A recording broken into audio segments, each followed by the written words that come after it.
In the closing decades of the 19th century, the United States entered a period that later historians would name the Gilded Age. An era defined by explosive industrial growth, unprecedented accumulation of private wealth, and a quiet but powerful competition among America's richest families to convert money into permanence. Railroads stitched the continent together, steel and oil reshaped cities, and fortunes appeared almost overnight. Yet beneath the surface of progress lay a deeper anxiety. Wealth, no matter how vast, was fleeting unless it could be transformed into legacy. It was within this atmosphere that an unusual project began to take form in the Blue Ridge Mountains near Asheville, North Carolina.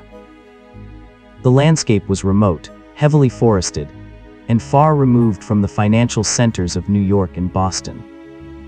Nothing about the location suggested industry or commerce.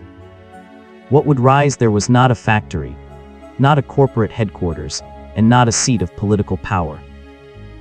It was conceived as a private residence, yet one so large, so deliberate in its ambition, that it would eclipse every private home previously built in the United States. The man behind this vision was George Washington Vanderbilt II, the youngest son of a family whose name had become synonymous with American wealth. Unlike many members of the Vanderbilt dynasty, George was not driven by business conquest. He had inherited money, not the instinct to multiply it through ruthless competition. Instead, he was shaped by books, travel, and intellectual curiosity. He read widely, collected rare volumes, supported artists and scholars, and cultivated a life oriented toward reflection rather than display. Paradoxically, it was this inward-looking temperament that led to one of the most outwardly ambitious architectural projects in American history. Vanderbilt's desire was not to impress the public, but to escape it. New York, with its accelerating pace and constant negotiation of power, represented everything he sought to leave behind. What he envisioned instead was a retreat, an environment where time would slow, where thought could unfold without interruption, and where beauty would exist for its own sake. At first, the idea was modest by Vanderbilt standards. He imagined a winter residence in the mountains, a place where family and friends could gather, read, hunt, and walk through nature. But ambition rarely remains contained when resources are limitless. As land purchases began in the late 1880s, the scale expanded rapidly. A few hundred acres became thousands, then tens of thousands. Eventually, the Vanderbilt holdings around Asheville exceeded 125,000 acres, an expanse closer to a European estate or a feudal domain than a private American residence. This accumulation of land fundamentally altered the nature of the project. Biltmore was no longer simply a house in the countryside. It became a world unto itself, separated from surrounding communities by forests, hills, and carefully controlled access points. In physical terms, it was isolated. In symbolic terms, it stood apart from the American ideal of modest domesticity. What Vanderbilt was building had few precedents in the New World. To give form to this vision, Vanderbilt turned to the most prominent architectural mind available to him.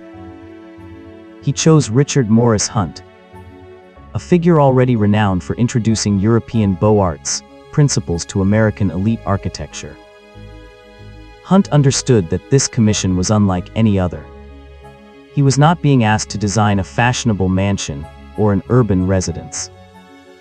He was being asked to create a statement one that would place American private architecture on equal footing with the grand châteaux of Europe.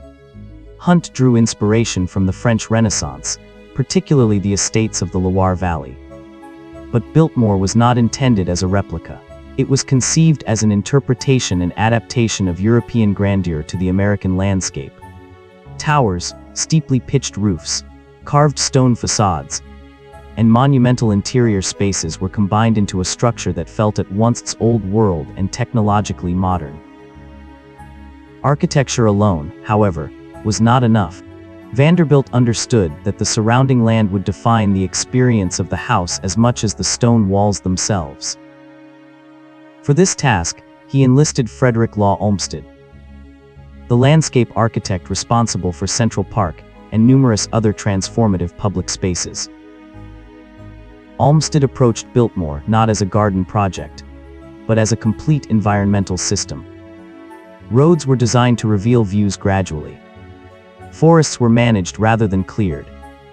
Agricultural zones were planned alongside ornamental gardens, reinforcing the illusion of untouched nature while relying on careful human control. Construction officially began in 1889 and continued for years with relentless intensity. More than 1,000 workers labored on the site, quarrying and transporting stone, shaping timber, installing early electrical systems, plumbing, and heating infrastructure. Indiana limestone was brought in for the exterior, while rare woods and imported materials filled the interior spaces. Nothing about Biltmore was accidental. Every corridor, every staircase, every mechanical system reflected a single guiding belief. This was not a temporary dwelling, but a declaration of what could be built when financial limits ceased to exist. Yet even as the structure rose, a contradiction was already embedded within its foundations. Biltmore was designed to serve one man's pursuit of quiet and contemplation, but its very scale demanded constant activity. Hundreds of laborers, craftsmen, and future servants were required to sustain the illusion of stillness. Silence, in this world, was not natural, it was manufactured through unceasing work carried out behind walls, below floors, and along hidden corridors. As the outline of the house emerged against the mountains, Biltmore became more than a personal retreat. It came to embody the ambitions of an entire class during a specific historical moment. America's elite were no longer content to be merely rich. They sought cultural legitimacy, historical weight, and architectural permanence. Biltmore stood as evidence that the United States, still young by European standards, could produce monuments of private wealth equal in scale and refinement to those of the Old World. But alongside this achievement, an unspoken question took shape, one that would linger long after construction ended. Could a structure born from ambition, exceeding the span of a single human life, ever remain sustainable? Or would it inevitably become a burden, passed from one generation to the next, carrying with it not only beauty and prestige, but responsibility and cost? By the early 1890s, Biltmore was no longer simply a project under construction. It had become a test of wealth, of vision, and of the limits of personal ambition when translated into stone. By the early 1890s, as construction at Biltmore approached completion, the estate had moved beyond the status of a building project. It had become a closed world with its own internal rhythm, hierarchy, and unspoken rules. From a distance, the house appeared as a French Renaissance chateau transplanted into the mountains of North Carolina, its towers and stone facades rising above forests that seemed timeless. Yet what truly defined Biltmore was not its exterior grandeur, but the carefully orchestrated life unfolding within its walls.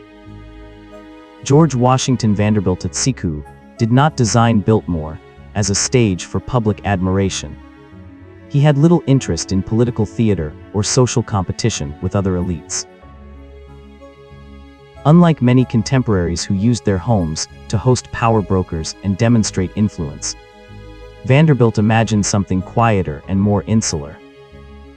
Biltmore was meant to function as an intellectual refuge, a place where selected guests could remain for extended periods, removed from the urgency of cities, immersed in reading, conversation, and the rituals of leisure that demanded time rather than spectacle. This philosophy shaped the interior of the house as much as its architecture. The heart of Biltmore was not a ballroom or ceremonial hall, but the library. Housing more than 23,000 volumes, the library reflected Vanderbilt's deepest identity. Floor-to-ceiling shelves lined the walls, accessible by an iron spiral staircase that emphasized utility over ornament. Natural light was carefully calibrated, filtered through tall windows, to protect the books while creating an atmosphere conducive to concentration. In an era when many wealthy families used art collections as symbols of dominance, Vanderbilt's library functioned as a declaration, that knowledge itself was a form of power. Around this intellectual core, the rest of the house was organized to support a specific way of living. Guest rooms were designed not for brief visits, but for prolonged stays. Private sitting rooms, studies, and galleries allowed individuals to withdraw from one another without leaving the house entirely. Meals were not rushed events, but carefully timed rituals that structured the day. Everything at Biltmore was designed to slow life down, to resist the accelerating tempo of industrial America. Yet this apparent serenity depended on a parallel system that remained largely invisible. Beneath the public spaces existed a second architecture, a hidden network of corridors, staircases, elevators, and service rooms that allowed labor to move constantly without disrupting the illusion of effortlessness. Servants were trained to appear only when needed and disappear immediately afterward.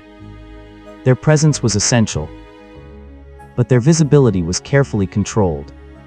This separation between those who lived upstairs and those who labored below was not unique to Biltmore, but the scale on which it operated was extraordinary. The estate required cooks, cleaners, valets, maids, gardeners, stable hands, and maintenance workers, all operating according to strict schedules and rules. Daily life functioned like a rehearsed performance, where timing and coordination mattered as much as architecture. The comfort of the few depended on the continuous, disciplined work of the many. A typical day at Biltmore followed a predictable rhythm. Mornings began with breakfast served precisely on time in formal dining spaces, light reflecting off imported European porcelain and silver. Afternoons were reserved for riding, hunting, long walks through the grounds, or hours spent reading and writing. Evenings brought formal dinners that could last for hours, featuring multi-course menus prepared largely from ingredients produced on the estate's own farms. These meals were not merely social events. They reinforced Vanderbilt's belief in self-sufficiency and control over one's environment. The symbolic culmination of this lifestyle arrived in December 1895, when Biltmore officially welcomed guests for the first time. Although the house was not yet fully complete, Vanderbilt judged it alive enough to be inhabited. A massive Christmas tree was erected in the Great Hall, rising toward the ceiling like a vertical axis connecting earth and stone. Candlelight mixed with electric lighting, still a novelty at the time, creating a visual dialogue between tradition and modern technology. It was the moment when Biltmore ceased to exist only as a design and became a lived reality. Behind this carefully staged existence, however, tension was already building. The cost of sustaining such an environment was immense. Heating, lighting, cleaning, and provisioning over 250 rooms required a continuous flow of money and labor. Each day at Biltmore consumed resources equivalent to what many American families earned in a year. The house was not merely a residence. It was an engine that demanded constant input to keep running. Vanderbilt was not blind to this reality. Though deeply attached to Biltmore, he began to sense the growing distance between the ideal he had imagined and the practical demands of maintaining it. The estate provided isolation, but it also imposed responsibility. Its size magnified every decision, every expense, and every moment of neglect. What had been designed as a sanctuary increasingly resembled an obligation. More subtly, Biltmore introduced a form of isolation that extended beyond geography. Vanderbilt's retreat from the industrial world also distanced him from the forces shaping the future of American society.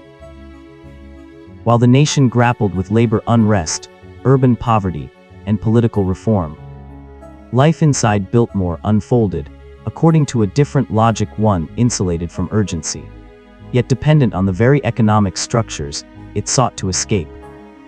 By the end of the 1890s, Biltmore stood complete not only as a building, but as a social system. It functioned according to its own rules, sustained by wealth, labor, and an intricate choreography of daily life. The question that lingered beneath its elegance was no longer architectural, but existential. Could such a world remain intact as the society around it, continued to change. Once Biltmore entered a period of stable operation, at the turn of the 20th century, a difficult reality began to surface with increasing clarity. Constructing a monumental estate had been an extraordinary challenge, but sustaining it proved to be far more demanding. For George Washington Vanderbilt II, Biltmore was no longer merely a residence or a personal sanctuary. It had become an ongoing experiment in economics, labor, and land management, one whose consequences were far more complex than its original intentions. The cost of operating Biltmore quickly reached levels that even America's wealthiest families would have found daunting. More than 250 rooms required year-round heating, lighting, cleaning, and repair. The estate maintained its own electrical generation, water systems, workshops, laundries, kitchens, and storage facilities, all of which operated continuously. Nothing at Biltmore was passive. Every wall, every floor, every artwork demanded constant attention to prevent decay. The house did not simply exist, it consumed resources every hour it stood. Behind this constant motion was a vast workforce whose lives were inseparably tied to the estate. Hundreds of servants, craftsmen, farmers, gardeners, and technicians labored daily to preserve the illusion of effortless grandeur.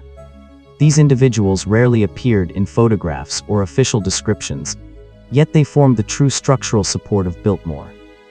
Without their labor, the estate's elegance would have collapsed within weeks. In this sense, Biltmore functioned less like a home and more like a small city, one entirely dependent on disciplined human effort.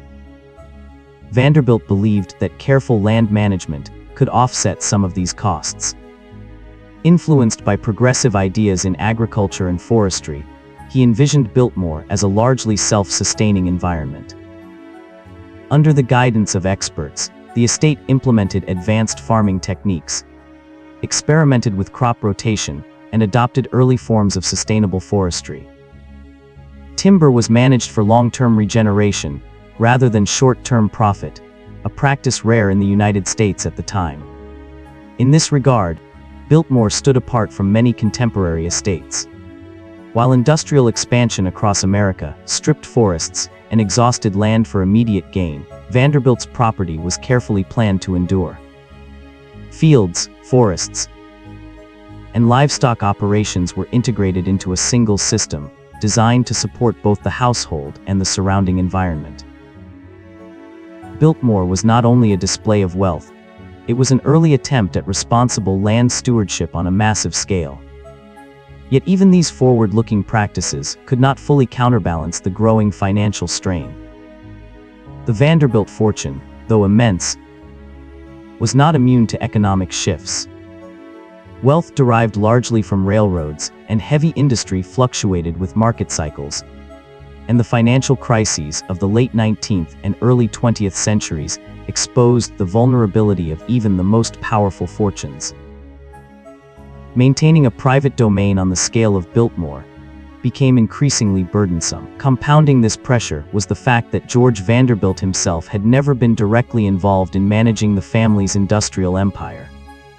He inherited wealth, but not the operational control that sustained it. As a result, Biltmore existed somewhat independently of the financial mechanisms that funded it, leaving Vanderbilt increasingly aware that the estate's scale exceeded his personal capacity to oversee or adapt it. The influence of Biltmore extended far beyond its gates. The estate reshaped the region around Asheville, transforming the local economy and social structure. Thousands of jobs were created in construction, agriculture, service, and maintenance. Entire communities developed in proximity to the estate, including Biltmore Village, where workers and their families lived. For many, Biltmore provided rare stability and income in a region with limited economic opportunity. Yet this prosperity came with dependency. Local livelihoods became closely tied to the fate of the estate. When Biltmore thrived, the surrounding communities benefited. When its finances tightened, the effects were felt immediately. This imbalance reflected a broader pattern of the Gilded Age. in which elite projects could uplift entire regions while simultaneously rendering them vulnerable to the fortunes of a single owner. As Biltmore's presence grew more visible, so did public scrutiny. To some observers, the estate represented the pinnacle of human creativity, an achievement of architecture, planning, and cultural ambition. To others, it stood as a stark symbol of inequality. At a time when millions of Americans struggled with poverty, unsafe working conditions, and limited access to education, the resources consumed by a single private residence appeared increasingly difficult to justify. These moral questions were not lost on Vanderbilt. He supported educational institutions, funded public causes, and sought to give Biltmore a purpose beyond personal comfort. Yet philanthropy could not fully resolve the contradictions embedded within the estate itself. Biltmore was, at its core, a product of a social and economic system marked by extreme imbalance. Its beauty and innovation coexisted with the realities of labor dependence and unequal access to wealth. As the 20th century approached a period of profound upheaval, marked by global conflict, economic instability, and social reform, the future of Biltmore became increasingly uncertain. The estate stood at a crossroads. It was no longer simply a personal project, sustained by inherited wealth. It had become a symbol, one whose meaning would be shaped as much by external forces as by the intentions of its creator. The question facing Biltmore was no longer whether it could be maintained in the present, but whether it could adapt to a future in which private ambition alone would no longer be sufficient to justify its existence. As the 20th century began, Biltmore still stood immovable in the mountains of North Carolina, its towers and stone walls unchanged by the passage of time. Yet beneath this apparent permanence, something fundamental was shifting. The estate remained vast, orderly, and meticulously maintained, but its meaning was no longer anchored solely in aspiration. For the first time since its conception, Biltmore was no longer moving toward the future, it was beginning to carry the weight of the past. George Washington Vanderbilt II entered this period of his life with declining health and a growing awareness of limitation. He had built Biltmore as a world apart, insulated from the pressures of industry and public life, yet age and illness made clear what architecture could not prevent. No individual could remain the center of such a creation indefinitely. The house endured, but the man who had imagined it could not. Marriage altered the internal balance of Biltmore in subtle but significant ways. Edith Vanderbilt brought a different sensibility to the estate, one shaped less by idealism and more by practicality. Where George had viewed Biltmore primarily as an intellectual refuge, Edith saw it as an inheritance that would either be managed responsibly or slowly collapse under its own weight. Her influence introduced a new tone, one of assessment, restraint, and preparation for an uncertain future. Under Edith's guidance, daily life at Biltmore became more disciplined. Expenses were examined more closely. Agricultural and forestry operations were restructured with efficiency in mind. The question was no longer how perfectly the estate could embody its original vision, but how long it could realistically survive. For the first time, the possibility that Biltmore might one day need to open itself to the outside world was quietly considered not as a desire, but as a contingency. In 1914, George Washington Vanderbilt II died at the age of 51. His death marked a decisive break in the estate's history. Biltmore ceased to be the expression of a living ambition and became, instead, a legacy entrusted to others. Edith Vanderbilt and their young daughter inherited not only one of the largest private residences in the nation, but also the immense responsibility that accompanied it. This transition coincided with upheaval far beyond the estate's boundaries. The outbreak of the First World War reshaped global economics, politics, and social attitudes. In the United States, public perceptions of wealth began to change. The extravagance once admired during the Gilded Age was increasingly viewed with suspicion. Large private estates, once symbols of national confidence, became reminders of inequality and excess. Within this shifting climate, Biltmore's scale became a liability. Maintaining such a property demanded enormous resources at a time when society was turning toward efficiency, austerity, and collective sacrifice. The estate was no longer judged solely on its beauty or craftsmanship, but on its relevance and moral legitimacy. Edith Vanderbilt faced a choice that would determine whether Biltmore survived at all. To preserve the core of the estate, she made the painful decision to sell off vast portions of the surrounding land. What had once been a domain exceeding 100,000 acres was dramatically reduced. Forests, farms, and outlying tracts integral to George Vanderbilt's original vision of self-sufficiency were transferred to new owners. This contraction fundamentally altered Biltmore's identity. It ceased to function as a nearly autonomous world and became a more compact, manageable entity. Though the loss of land represented the erosion of an ideal, it also ensured survival. Many estates of similar scale, unwilling or unable to make such compromises, would soon be abandoned, demolished, or fragmented beyond recognition. Edith's decision reflected a deeper understanding of legacy. Rather than preserving her husband's dream in its original form at any cost, she accepted that transformation was necessary. Biltmore could not remain frozen in the era that created it. To endure, it had to adapt socially, economically, and symbolically. This shift was not confined to the Vanderbilt family alone. It mirrored a broader transformation in how American society understood inheritance and history. Biltmore began to be seen not merely as private property, but as a cultural artifact, something that belonged, in part, to the collective memory of the nation. Its future would be shaped not by individual desire, but by public context. Yet this new role brought new challenges. Legacy invited scrutiny. Preservation demanded justification, and the coming decades would test whether a structure born from extraordinary private ambition could find meaning in a world increasingly skeptical of such ambition. By the end of the First World War, Biltmore stood at a crossroads. It was no longer the private refuge of a single mind, nor yet a public institution. It existed in a fragile, in-between state, still magnificent, still costly, and now burdened with a question that would define the rest of its history. What place could such a dream occupy in a modern world? By the late 1920s, Biltmore had reached a moment where indecision was no longer possible. The question was no longer whether the estate would change, but how it could change and still survive. The United States was entering the most severe period of economic disruption it had faced since the Civil War.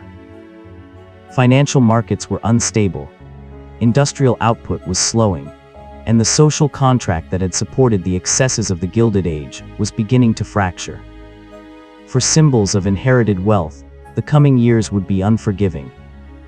When the Great Depression arrived, it did not distinguish between old fortunes and new ones. Even vast family holdings felt the shock. Income streams that had once seemed inexhaustible weakened or disappeared altogether. Large private estates, already expensive to maintain, suddenly appeared untenable. Across the country, mansions were shuttered, sold, or quietly abandoned. Biltmore stood on the edge of that same fate. For Edith Vanderbilt, the challenge was stark. She could no longer rely on inherited wealth alone to sustain the estate. Nor could she justify maintaining Biltmore as a closed, private world at a time when millions of Americans were unemployed, hungry, and displaced. To do nothing would be to watch the estate slowly collapse. To act meant redefining its purpose entirely. In 1930, Edith Vanderbilt made a decision that permanently altered the trajectory of Biltmore's history. For the first time, the gates of the estate were opened to the public. This was not an act of generosity or spectacle. It was a calculated act of survival. Biltmore would become a destination, one that charged admission, welcomed visitors, and used its past to finance its future. The transformation was immediate and profound. Rooms once reserved for private reflection became spaces of interpretation. Corridors designed for quiet movement now carried the sound of footsteps and voices. The house, once defined by its separation from the outside world, was now dependent upon it. Every visitor represented not only curiosity, but revenue, each ticket a small contribution toward the preservation of a structure never meant to support itself. The timing of this decision could not have been more delicate. Public anger toward extreme wealth was intense. Lavish lifestyles were increasingly viewed as morally suspect, even offensive, in the face of widespread suffering. To survive this scrutiny, Biltmore could not present itself as a monument to privilege. Instead, it was reframed as a cultural artifact, a place where architecture, craftsmanship, and history could be experienced rather than celebrated uncritically. The way Biltmore told its story became as important as the house itself. Visitors were not invited to admire wealth for its own sake, but to engage with the context of its creation. The estate was positioned as a window into a vanished era, one that revealed both achievement and excess. This careful framing allowed Biltmore to exist publicly without provoking widespread resentment. The opening of Biltmore had consequences beyond its walls. Asheville and the surrounding region, already strained by economic collapse, experienced an influx of visitors. Jobs emerged where few had existed. Guides, groundskeepers, maintenance workers, and hospitality staff found employment tied directly to the estate's survival. In a period when opportunity was scarce, Biltmore became an unlikely stabilizing force in the local economy. Yet this shift came with profound trade-offs. A home designed for privacy had to accept constant intrusion. Spaces once filled with personal memory were frozen in time, preserved rather than lived in. Furniture was no longer rearranged for comfort, but fixed for display. Rooms that once reflected daily life were transformed into historical exhibits. Biltmore retained its physical presence, but its emotional function was fundamentally altered. The estate now existed in two temporal states at once. It was a living business operation, dependent on visitors and revenue. At the same time, it was a carefully preserved image of the past. This dual identity required constant negotiation. Too much commercialization risked reducing history to spectacle. Too much preservation risked financial collapse. Survival depended on maintaining a delicate balance. What distinguished Biltmore from many similar estates was its willingness to adapt without erasing itself. Rather than reinventing the house as something entirely new, its caretakers allowed its original identity to remain visible while accepting that its purpose had changed. The estate no longer existed to shelter a family from the modern world. It existed to interpret that world's past for those living within it. At the time, there was no guarantee this experiment would succeed. Opening Biltmore to the public was a risk, undertaken without precedent in the United States at such scale. But it proved to be the decision that allowed the estate to endure while others vanished. By learning to tell its story, Biltmore learned how to survive. By the end of the 1930s, Biltmore was no longer merely a private inheritance. It had become a shared experience, part home, part museum, part economic engine. Personal ambition, once locked behind stone walls, had been transformed into collective memory. The estate had crossed a point of no return. It no longer belonged solely to the Vanderbilt family. It belonged to history. By the middle of the 20th century, Biltmore had crossed an invisible threshold. It was no longer simply an estate struggling to endure economic pressure, nor merely a former private home adapting to public access. It had become something more complex, a historical organism that had to evolve continuously or risk extinction. Survival was no longer a short-term problem to be solved with one decisive action. It was now a permanent condition. The Second World War accelerated this transformation in ways no one had anticipated. As Europe descended into destruction, the United States faced the possibility that its own cultural heritage could be endangered should the conflict expand. Major museums confronted a terrifying reality: priceless works, manuscripts, and artifacts concentrated in cities might be lost in a single attack. Protection required distance, discretion, and physical security. In this context, Biltmore assumed a role that few private estates had ever played. Its massive stone construction, remote location, and relative isolation made it an ideal refuge. Quietly, and without public announcement, valuable works of art were transferred to the estate for safekeeping. Paintings and cultural objects that normally belonged in urban museums were stored behind Biltmore's walls, guarded by the same isolation that once defined its privacy. This moment marked a profound symbolic reversal. An estate once criticized as an emblem of excessive wealth became a shelter for collective cultural memory. Biltmore's purpose shifted again, not for profit, not for display, but for preservation. It stood, briefly, as a fortress protecting history itself. After the war, the United States entered an era of unprecedented economic growth. The middle class expanded rapidly, mobility increased, and leisure travel became a defining feature of American life. Families who had never imagined stepping inside a grand estate now had the means and time to do so.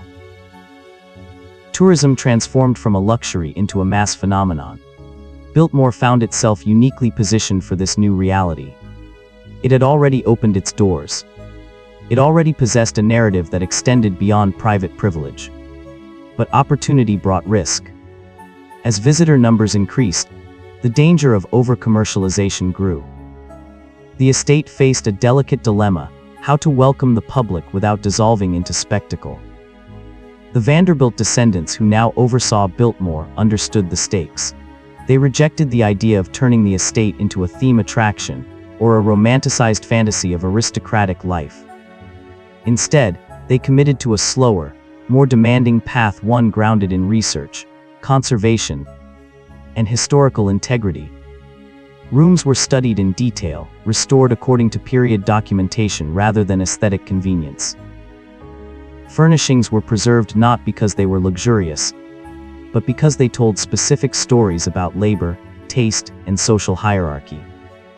Servants' quarters, once hidden, were acknowledged as integral to the estate's function. Biltmore's narrative widened to include not only its owners, but the hundreds of lives that had sustained it. During this period, the estate also redefined how it generated income. Admission fees alone were not sufficient to ensure long-term stability. Agricultural operations were modernized and reimagined, not as nostalgic gestures, but as functional extensions of Vanderbilt's original vision. Vineyards were planted, wine production established, and hospitality services expanded with restraint and purpose. Hotels, events, and educational programs were introduced gradually, each evaluated not only for profitability, but for compatibility with the estate's identity. The guiding principle was clear. Revenue could not come at the cost of meaning. Every adaptation had to serve both preservation and relevance. What emerged was a new model of endurance. Biltmore no longer survived by resisting change, but by absorbing it carefully. It accepted that history was not static. Interpretation evolved. New generations asked different questions of the past, and the estate responded not by offering simple answers, but by providing context. By the late 20th century, Biltmore had achieved something rare. It was neither frozen in time nor stripped of authenticity. It functioned as a living historical document, one that recorded not only the ambitions of its creator, but the shifting values of the society that inherited it. Culturally, Biltmore came to represent more than architecture or wealth. It embodied the tension between permanence and impermanence, between private power and public responsibility. Each preserved hallway and restored room became a reminder that history is not only built, it is maintained, interpreted, and questioned. As the 21st century approached, Biltmore no longer needed to justify its existence through grandeur alone. It had become a case study in stewardship. How could something born from extraordinary private ambition continue to exist ethically in a world increasingly skeptical of inherited privilege? The answer was not found in denial or nostalgia, but in transparency and adaptation.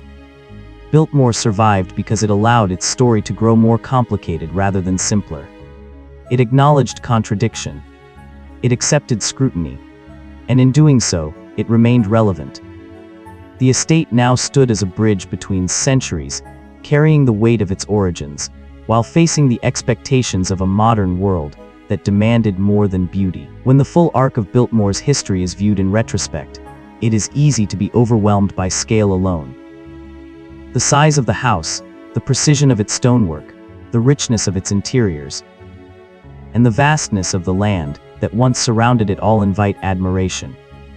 Yet to focus solely on these visible qualities is to misunderstand why Biltmore has endured for more than a century. Its survival cannot be explained by beauty or magnitude alone. It persists because embedded within every wall, every window, and every carefully shaped path is a question that has never fully been resolved. How far can human ambition extend when it is no longer bounded by the limits of a single life? At its origin, Biltmore was not conceived as a monument to power. It was the private vision of George Washington Vanderbilt II, a man who sought neither political authority nor economic domination. His ambition was quieter, but no less formidable. He believed that wealth could be transformed into something higher, into culture, learning, and a refined way of life insulated from the chaos of modern industry. Biltmore was meant to be a sanctuary for thought and beauty, a place where time itself could be slowed and shaped. Yet it was precisely this purity of intention that made the project dangerous.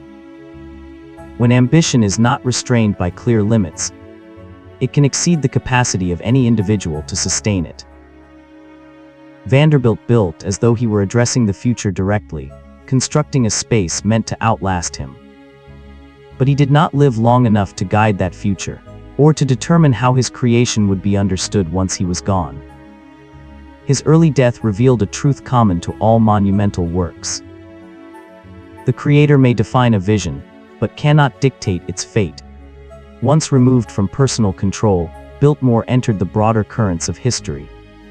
War, economic collapse, social reform, and shifting moral values repeatedly reshaped the context in which the estate existed.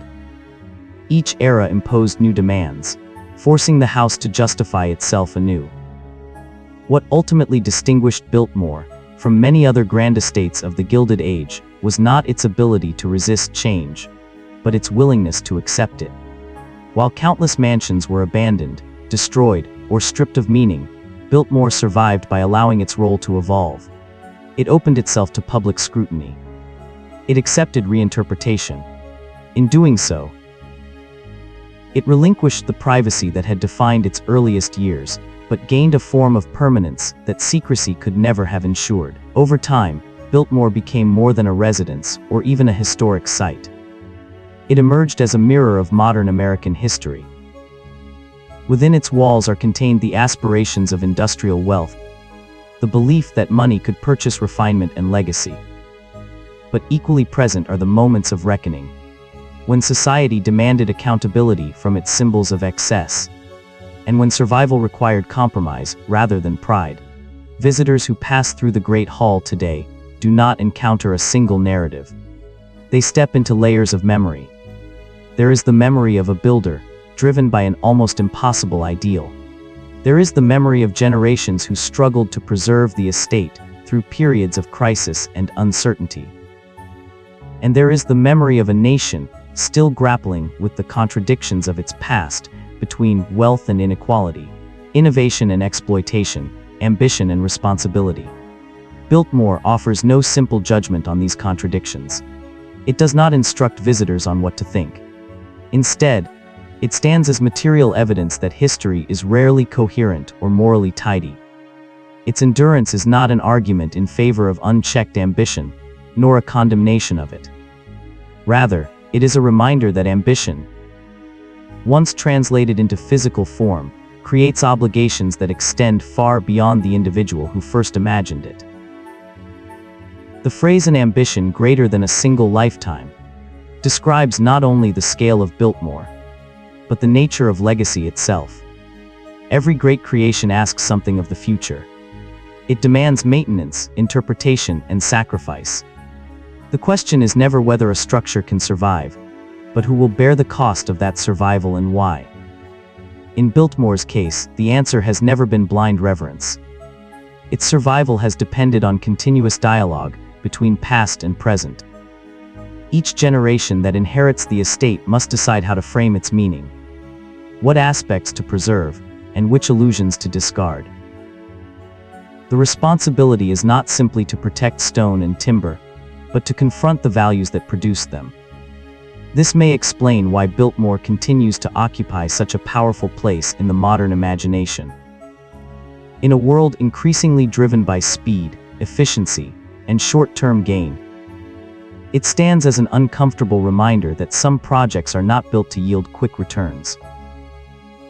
They are built to test the endurance of ideas across time, and not every test produces a clear victor. As evening falls and the corridors grow quiet, as light fades from the windows and the gardens return to stillness, Biltmore becomes something less tangible than a house. It becomes a question suspended between history and possibility. If given the power to build without limits, would we create only for ourselves or for those we will never meet? That question remains unanswered. And it is precisely because it remains open that Biltmore endures.